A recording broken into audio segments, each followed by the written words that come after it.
বিরতির পরে স্বাগত। এবার খেলার দিকে নজর রাখতেই হয়, কারণ ভারত ইংল্যান্ডের টেস্ট সিরিজ চলছে, আর তার মধ্যে তৃতীয় টেস্টে দেখা গেল যে ইংল্যান্ডের জয়।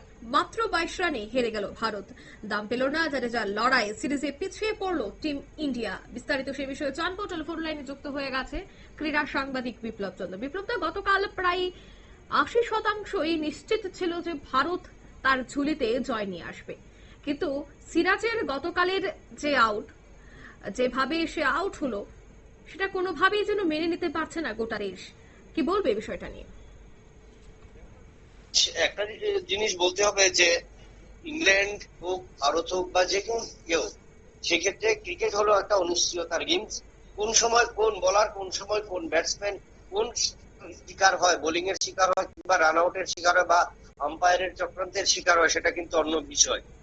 তবে একটা জিনিস বলবো, কালকে মোহাম্মদ সিরাজের যে আউট, যেটা নিয়ে বিতর্ক তৈরি হয়েছে, এই বিতর্ক কিন্তু শুধু গতকালকেই নয় বা ভারত এবং ইংল্যান্ডের মধ্যে লর্ডস টেস্টে নয়, এর আগে আমরা অনেক টেস্টে দেখেছি ক্রিকেটের ইতিহাসে অনেক বিতর্কিত সিদ্ধান্ত। তবে একটা জিনিস যদি বলি, সেই জায়গায় দাঁড়িয়ে যে ভারতীয় ব্যাটসম্যানদের যে দায়িত্ব নেওয়া উচিত ছিল, সেই জায়গায় কিন্তু ভারত সবচেয়ে হেরেছে। একটা উইকেট আমি যদি ছেড়ে দিই, যে সেই জায়গায় কিন্তু ভারতকে কালকে মানে সব উইকেটে 135 রান করতে হবে শেষ দিনে, এবং সেখানে ছিল নির্ধারিত 90 ওভার। এবং সেই জায়গায় দাঁড়িয়ে একের পর এক যখন দেখা গেল সহ অধিনায়ক ঋষভ পন্থ এবং ওয়াশিংটন সুন্দর, বাকিরা যে জসপ্রীত বুমরাহ, মোহাম্মদ সিরাজ, এবং তারা তারা কিন্তু সেভাবে নিজেদের উইকেট ধরতে পারেনি। একা কিন্তু লড়াই করে গেল একদম নির্ভরযোগ্য ব্যাটসম্যান বা দায়িত্বশীল ব্যাটসম্যানের মতো রবীন্দ্র জাদেজা। কারণ বলতে হয়, যেখানে রবীন্দ্র জাদেজা 181 বল সম্মুখীন হয়েছে এবং 61 রান, অর্থাৎ বলা যায় যেভাবে উইকেটে কুটি গিয়েছিল, সেই জায়গায় ভারতীয় টেল অর্ডার ব্যাটসম্যানরা কিন্তু নিজেদের ধরতে পারেনি। এবং সেই জায়গায় আরেকটা ভুল ভারতীয় ক্ষেত্রে, যে চতুর্থ দিনের শেষে যখন ভারতীয় দল যেখানে আকাশদীপ শর্মাকে নিয়েছিল, অর্থাৎ সেই জায়গায় বলা যাবে যে ভারতীয় অধিনায়ক এবং ভারতীয় কোচরা সেই জায়গায় জুয়ো খেলবার কিন্তু একটা চেষ্টা চালিয়েছিল। কারণ সেই জায়গায় যদি আকাশদীপ শর্মা নেমেছিল এবং সেখানে 11টি বল মোকাবিলা করেছে, 1 রান করেছে, সেই জায়গায় দাঁড়িয়ে যদি সেই চতুর্থ দিনের শেষে ঋষভ পন্থ নামা যেত বা নামানো যেত, তাহলে ঋষভ পন্থের ব্যাট থেকে কিন্তু মারমুখী একটা রান সংগ্রহ হতো, এবং সেটা কিন্তু ইংল্যান্ডের মাটিতে একটা নতুন করে জয় সম্মুখীন হতো। এবং আমরা যেটা দেখেছি যে পিচ ক্রিকেটারদের যে মতামত, তা থেকে ভিন্ন পিচের চরিত্র হয়েছে, এবং উইকেট কিন্তু চতুর্থ দিনের পর থেকে কিন্তু ভাঙা শুরু করেছে। এবং সেই জায়গায় দাঁড়িয়ে ঋষভ পন্থের মতো ব্যাটসম্যানরা যদি যেখানে বেপরোয়া খেলানো উচিত, সেই জায়গায় কিন্তু ঋষভ পন্থ তারা খেলতে পারেনি, অর্থাৎ 12 বলে 9 রানে তারা আউট হয়েছে।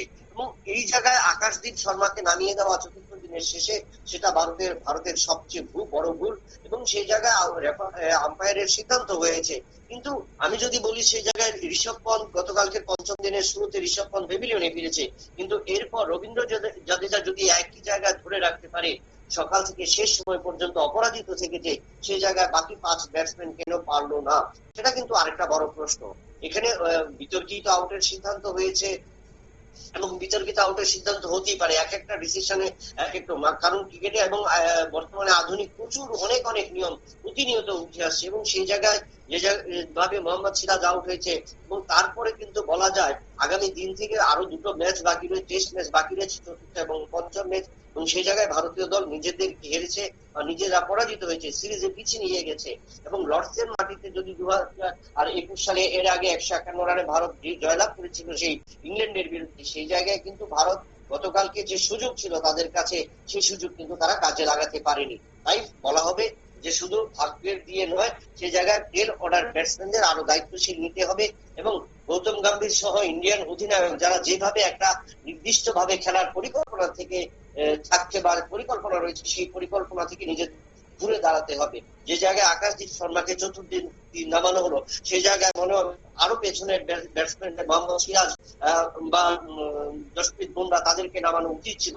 সেই জায়গায় তারা হিট ব্যাটসম্যান হিসেবে তারা কিন্তু নিজেদেরকে প্রতিষ্ঠিত করেছে, বা যেটা আমরা একদিবসীয় ম্যাচে দেখেছি T20 ম্যাচে। এবং তা যদি করতে পারতো, আকাশদীপ শর্মাকে নামিয়ে, যেখানে আকাশদীপ শর্মা বারবার বলতে হচ্ছে যে 11টি বল নষ্ট করেছে, এক রান করেছে। সেই জায়গায় 11 বল খেললে অন্যান্য ব্যাটসম্যানরা খুব সম্ভবত আরো 25 রান আসতো, এবং 20-25 রান যদি চতুর্থ দিনের শেষে এসে যেত, তাহলে কিন্তু ভারতের পক্ষে এই পরাজয়ের মুখ দেখতে হতো না লর্ডস টেস্টে। ধন্যবাদ। অর্থাৎ বেশ কিছু ভুল ভ্রান্তি তো ছিল অবশ্যই, কিন্তু এই সিরিজের গতকালের যে ম্যাচ ছিল সেই ম্যাচে আশা করা হচ্ছিল যে ভারত তার জয় ছিনিয়ে আনবে লর্ডস থেকে, কিন্তু অবশেষে 22 রানে হেরে যেতে হলো গোটা টিম ইন্ডিয়াকে।